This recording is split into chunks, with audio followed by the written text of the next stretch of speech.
தற்போது 7ஆம் வகுப்பு தமிழ் இயல் 1 கலங்கரை விளக்கம்.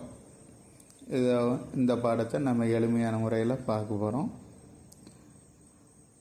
நுழையும் முன் என்ன சொல்லியிருக்காங்க அப்படின்னா, கடலும் கடல் சார்ந்த இடமும் தமிழரின் வாழ்நிலங்களுள் ஒன்று. கடலோடு வாழ்ந்த தமிழர் தம் தொழில்நுட்ப அறிவால் களம்படைத்து அதனை கொண்டு மீன்பிடித்தும் வணிகம் செய்தும் வாழ்ந்து வந்தனர். கடற்பயணம் சென்று கரை திரும்ப தமிழர் கண்ட தொழில்நுட்பமே கலங்கரை விளக்கம். அது குறித்து சங்க பாடல் விளக்குவதை காண்போம். கடலுக்குள்ள மீன் பிடிக்க செல்லக்கூடிய மீனவர்கள் கரை எந்த பக்கம்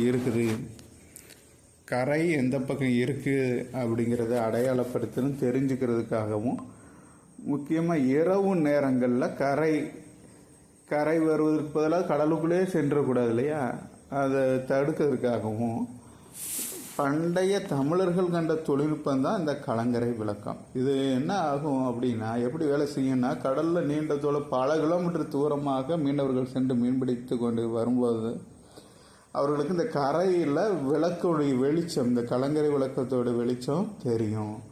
இது மிகப்பெரிய சுவரால் உயரமான தூண் போன்று கட்டப்பட்டிருக்கும். அதனுடைய விளக்குகள் வெளிச்சம் விட்டு எரியும் வண்ணம் இது அமைக்கப்பட்டிருக்கும். தூரத்தில் வரக்கூடிய மீனவர்களுக்கு ஒரு அருமையான வழிகாட்டும் கருவியாக இருக்கும். இது தற்போது வரை கூட இந்த கலங்கரை விளக்கம் இன்றும் பயன்பாட்டில் இருக்குது. பல இடங்களில் நாம் கடலோர கிராமங்களுக்கு, மீனவர்கள் ஊர்களுக்கு, நகரங்களுக்கு நாம் சென்றோம்னா இதை நம்ம பார்க்கலாம். உதாரணமாக நம்ம மகாபலிபுரம் இப்படி பகுதிகளுக்கு சென்றால் அருமையான கலங்கரை விளக்கம், அதில் ஏறி கூட நம்ம பார்க்க முடியும் குறிப்பிட்ட தூரம் வர. அப்போ கலங்கரை விளக்கம் இந்த கலங்கரை விளக்கங்களை அடியலூர் உருத்திரங்கண்ணனார் அவர்கள் இந்த அருமையான இந்த பாடலை எழுதியிருக்கிறாரு. கலங்கரை விளக்கத்தில் பயனை பற்றி அதை நம்ம இப்போ பார்ப்போம். வானம் ஊன்றிய மதலை போல வானம் ஊன்றிய மதலை போல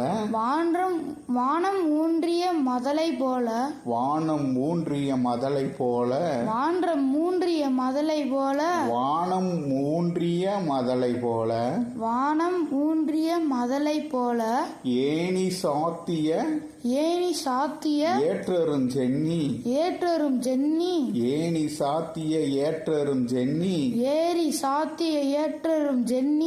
விண்பொற நிவந்த வேயா மாடத்து விண்பொற நிவந்த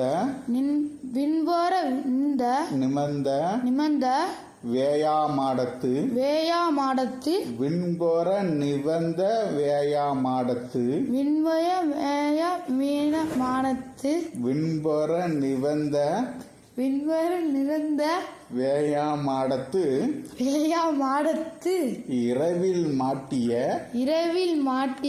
இலங்கு சுடர் நெகழி இரவில் மாட்டிய இலங்கு சுடர்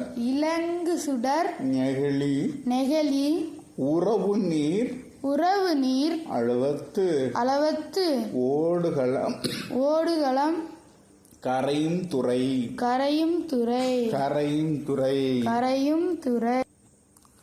வானம் ஊன்றிய மதலை போல ஏணி சாத்திய ஏற்றரும் சென்னி விண்பொற நிவந்த வேயா மாடத்து இரவில் மாட்டிய இலங்கு சுடர் நெகிழி உறவு நீர் அளவத்து ஓடுகளம் கரையும் துறை.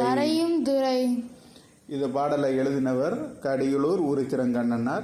இவர் சங்ககால புலவர்கள் ஒருவர். இவருடைய ஊர் கடியலூர், அதனால கடியலூர் உருத்திரங்கண்ணனார் என்று அழைக்கப்படுகிறார்.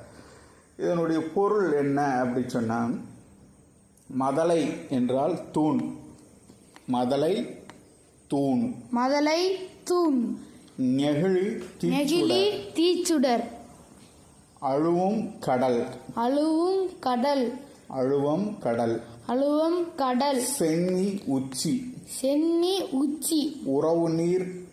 உறவு நீர். பெருநீர் பரப்பு. பெருநீர் பரப்பு. கரையும். கரையும். அழைக்கும். அழைக்கும். வேயாமாடம். வேயாமாடம். வைக்கோல் போன்றவற்றால். வைக்கோல் போன்றவற்றால். வேயப்படாது. வேயப்படாது. திண்மையாக. திண்மையாக. சாந்து. சாந்து. பூசப்பட்ட மாடம். பூசப்பட்ட மாடம்.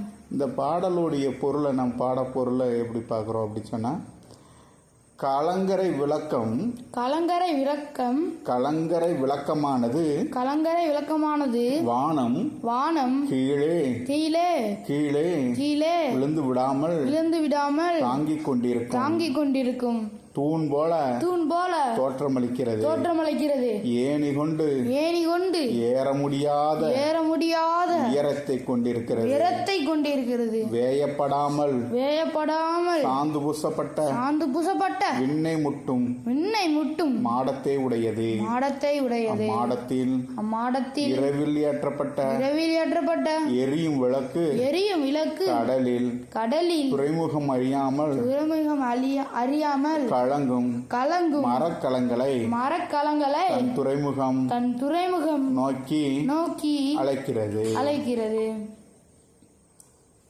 வானம். வானம். ஊன்றிய மதலை போல. வானம் ஊன்றிய மதலை போல.